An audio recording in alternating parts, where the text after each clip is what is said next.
His family was instrumental in the Salt Lake Tribune. His forefathers purchased the paper and then nurtured the paper, and it's been a family newspaper for 100 years. During high school and then college, it was always one of those great things to work in what they called circulation, because you knew many of the young people down there, and the phones would ring because somebody would call and say, "I didn't get my paper." One of us would get into one of those old cars with a stack of papers and go deliver them.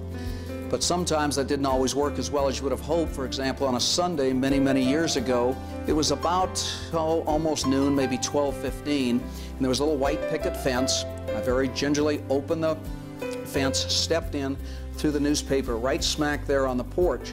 Just as I turned to open the gate to go out, the paper hit me right in the back of the head, and somebody said, "I don't need the damn thing now, it's a morning paper."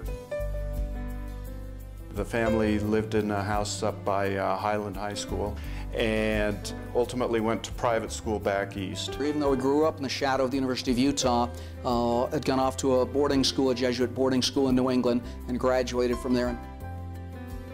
I went off to Georgetown the fall of 1970, and Georgetown played very small-time football, and it gave guys like me still the opportunity to play and participate.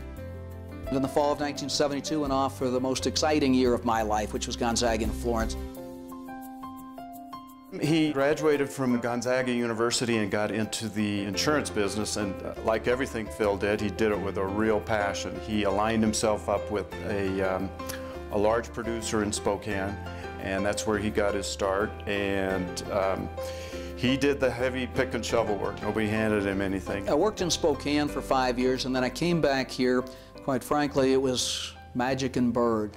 It was March 1979, and so my brother, my father, all of our family had obviously gone to see, what turned out to be one of the great collegiate experiences of all time. Just as I was getting ready to go back to Spokane, I can remember the word was that the New Orleans Jazz and Pete Maravich were moving to Salt Lake City, and they'd be playing here in the fall. There's not a sporting activity that he doesn't have an interest in. Well, I mean, I think I've seen a lot of athletic contests, but not near as many as Phil.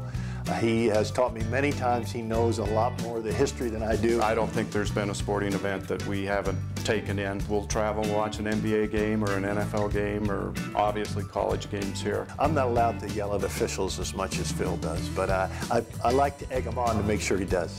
He is a great person to be around. I consider myself very lucky to have him as a friend. We've gone up to the wonderful McCarthey Center up in Gonzaga and seen a few games, and every time we go out there it seems like I'd have some violent argument and he'd be just the same way, and we go look it up the next day and I'd be wrong.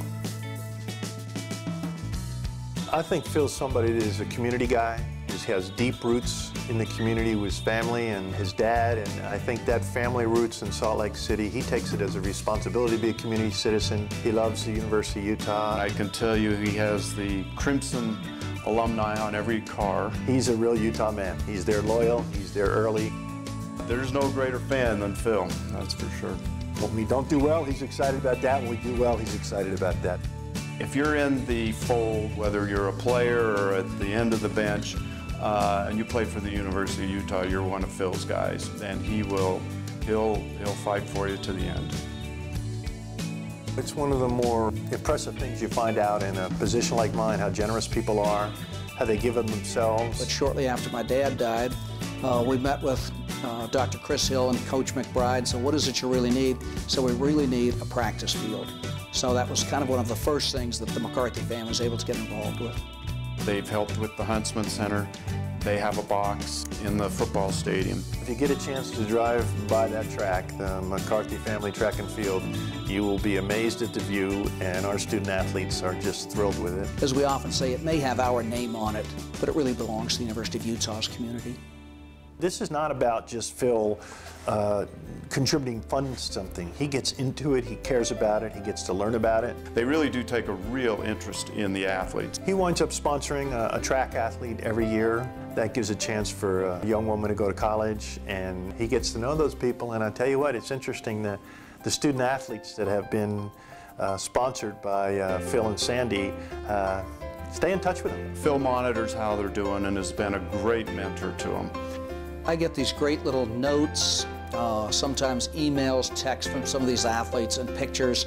So we've been very, very fortunate to have helped. If there's a student or somebody who is just shy on tuition, Phil will tell the administration, you know, don't let these kids fall through the cracks. Let me know that we're going to get them to the finish line. And he never brags about it. I only hear it by accident. But there are countless stories where Phil steps up to the plate just to make sure that every kid gets a chance for an education.